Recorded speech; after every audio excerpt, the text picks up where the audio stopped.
السلام علیکم، عظیم نیوز کے ساتھ میں ہوں علی عمران۔ آئیے نظر ڈالتے ہیں اب تک کی ہیڈ لائنز پر۔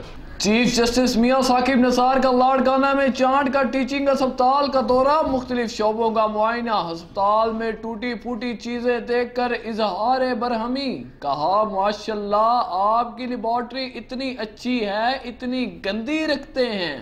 دیرینہ دشمنی نے ایک اور چمن اجاڑ دیا، بلوال میں مخالفین کی فائرنگ، 15 افراد قتل کیے جانے والوں میں طفیل، اس کی بیوی مجیدہ بی بی، بیٹے کاشف سمر اور بیٹی ثنا شامل۔ موقع سے پستول برآمد، لاشیں ہسپتال میں منتقل کر دی گئیں۔ گڈانی کے قریب سمندر میں نہاتے ہوئے ڈوبنے والے دونوں بچوں کی لاشیں مل گئیں۔ ریسکیو ذرائع کے مطابق دونوں بچے بھائی اور لیاری کے رہائشی تھے۔ گزشتہ روز اسی خاندان کے 4 خواتین بھی ڈوبنے سے جاں بحق ہو گئیں۔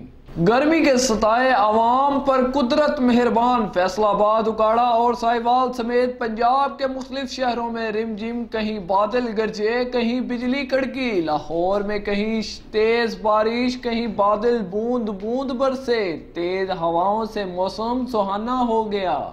سابق وزیر اعظم شاہد خاقان عباسی کے کاغذات نامزدگی چیلنج ہونے کا معاملہ، اپیلیٹ ٹریبونل درخواست کی سماعت آج کرے گا۔ الیکشن کمیشن آر او سے بھی رپورٹ طلب، شاہد خاقان عباسی کی بھی طلبی ممکن۔ میں حمزہ شہباز شریف کے بوٹ پالش نہیں کر سکتا، اور سنو حمزہ شہباز، لاہور تمہاری اور تمہارے باپ کی جاگیر نہیں ہے۔ میں تمہیں سیاست کر کے دکھاؤں گا، اس لاہور میں مالشیا نہیں ہوں۔ زعیم قادری کی بغاوت کے بعد پارٹی میں اختلافات کھل کر سامنے آ گئے۔ بلال یاسین کا بھی ٹکٹس کی تقسیم پر تحفظات کا اظہار، کہتے ہیں نے 125 سے پرویز ملک کی جگہ مجھے ٹکٹ ملنا چاہیے۔ شہباز شریف کی زیر صدارت اجلاس ٹکٹس کی تقسیم پر تبادلہ خیال۔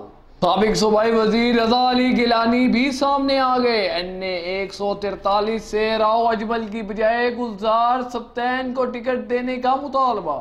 یہ تھی اب تک کی ہیڈ لائنز۔